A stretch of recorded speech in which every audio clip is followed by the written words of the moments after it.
Women's hockey world cup qualifiers tournament ఈసారి హైదరాబాద్లోని గచ్చిబౌలి స్టేడియంలో జరుగుతుంది. ఇందుకోసం స్టేడియంలోని హాకీ గ్రౌండ్ సిద్ధమవుతోంది. ఈ నెల 8 నుంచి 14వ తారీఖు వరకు ఈ టోర్నమెంట్ జరుగుతుంది. ఈ టోర్నమెంట్ ఘనంగా నిర్వహించడానికి తెలంగాణ ప్రభుత్వం అన్ని ఏర్పాట్లు చేసింది. ఈ టోర్నీని స్టార్ స్పోర్ట్స్ కేల్ ఛానల్లో, జియో హాట్స్టార్ యాప్లో కూడా లైవ్లో టెలికాస్ట్ అవుతుంది. ఇక దీనిపై మరింత సమాచారం మా ప్రతినిధి అంజుమ అందిస్తారు. జాతీయ క్రీడా వేదికకు హైదరాబాద్ నగరం వేదిక కానుంది. ఫెడరేషన్ ఇంటర్నేషనల్ డి హాకీ ఆధ్వర్యంలో నిర్వహించబడుతున్న మహిళల hockey world cup qualifiers tournament ని నిర్వహించేందుకు తెలంగాణ రాష్ట్ర ప్రభుత్వం అన్ని రకాల ఏర్పాట్లను చేసింది. తెలంగాణ రాష్ట్ర ముఖ్యమంత్రి రేవంత్ రెడ్డి ఆదేశాలతో క్రీడా శాఖ అత్యున్నత ప్రమాణాలతో ఈ టోర్నమెంట్ ని నిర్వహించేందుకు సర్వం సిద్ధం చేసింది. మార్చి 8 నుంచి 14వ తారీఖు వరకు హైదరాబాద్ లో ఉన్నటువంటి గచ్చిబౌలి స్టేడియం ప్రాంగణంలో పునర్నిర్మించబడుతున్నటువంటి హాకీ గ్రౌండ్ లో ఈ టోర్నమెంట్ జరగబోతుంది. హాకీ గ్రౌండ్ నిర్మాణ పనులు దాదాపు పూర్తయ్యాయని చెప్పుకోవచ్చు. మొత్తంగా 8 జట్లు ఈ టోర్నమెంట్ లో తలపడనున్నాయి. అందులో ప్రధానంగా మనం చూసుకున్నట్లయితే కూడా India, England, Scotland, Korea, Italy, Uruguay, Wales, Austria దేశాలు కూడా ఉన్నాయి. సో మార్చి 8వ తారీఖు నుంచి 14వ తారీఖు వరకు ఈ టోర్నమెంట్ జరగబోతోంది.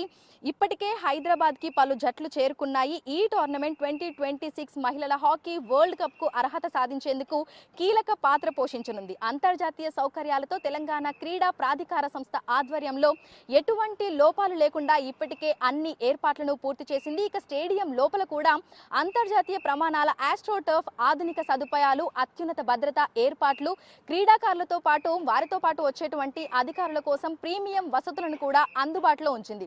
Hockey India, Federation Internationale de Hockey ప్రతినిధులతో పాటు తెలంగాణ రాష్ట్ర ప్రభుత్వంలోని పలు శాఖలతో సమన్వయం చేసుకుంటూ ఈ టోర్నమెంట్ ని విజయవంతంగా నిర్వహించేందుకు అన్ని చర్యలను కూడా తెలంగాణ రాష్ట్ర ప్రభుత్వం తీసుకుంటోంది. ఇప్పటికే భారత్, ఇంగ్లాండ్, స్కాట్లాండ్, ఉరుగ్వే జట్లు హైదరాబాద్ కి చేరుకున్నాయి. అన్ని టీమ్స్ కి అంతర్జాతీయ ప్రమాణాల వసతితో పాటు ప్రపంచ స్థాయి సదుపాయాలను కూడా కల్పిస్తోంది తెలంగాణ రాష్ట్ర ప్రభుత్వం. ఈ టోర్నమెంట్ సందర్భంగా నగరానికి విచ్చేసే క్రీడాకారుల కోసం ప్రత్యేక వారసత్వ పర్యటనలు, వినోద కార్యక్రమాలను కూడా ఏర్పాటు చేశారు. తెలంగాణ సంస్కృతి వారసత్వాన్ని పరిచయం చేయడమే లక్ష్యంగా ఈ కార్యక్రమాలను నిర్వహిస్తోంది తెలంగాణ రాష్ట్ర ప్రభుత్వం. ఇక ప్రభుత్వం క్రీడల అభివృద్ధికి ఇస్తున్నటువంటి ప్రాధాన్యతతో హైదరాబాద్ లో ఇప్పటికే అనేక జాతీయ, అంతర్జాతీయ క్రీడా పోటీలు కూడా ఎంతో సక్సెస్ఫుల్ గా నిర్వహించబడ్డాయి.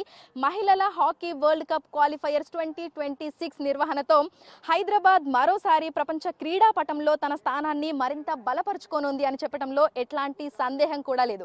ఈ టోర్నమెంట్ కి సంబంధించి ఇప్పటికే టికెట్స్ కూడా ఆన్లైన్ లో పెట్టడం జరిగింది. సో టికెట్స్ అమ్మకాలు కూడా మొదలైపోయాయి. ఇందులో మనకి south stand, north stand, east stand అనే విధంగా కూడా, అంటే లోపలికి వచ్చేటువంటి ఆడియన్స్ కూర్చునే విధంగా కూడా వివిధ విభాగాలను కూడా సెట్ చేయడం జరిగింది. సో మొత్తంగా 8 జట్లు అయితే ఈ టోర్నమెంట్ లో తలపడబోతున్నాయి. ఇందుకు సంబంధించి పూర్తి ఏర్పాట్లను అయితే తెలంగాణ రాష్ట్ర ప్రభుత్వం ఇప్పటికే సిద్ధం చేయడం కూడా జరిగింది. సో గచ్చిబౌలి స్టేడియం ప్రాంగణంలో ఉన్నటువంటి హాకీ గ్రౌండ్ నిర్మాణ పనులు దాదాపు పూర్తయ్యాయని చెప్పుకోవచ్చు. సో మార్చి 8 నుంచి 14వ తేదీ వరకు మహిళల hockey world cup qualifiers 2026 tournament అనేది జరగబోతోంది. విడుదల నరసింహతో అంజుమ, బిగ్ టీవీ.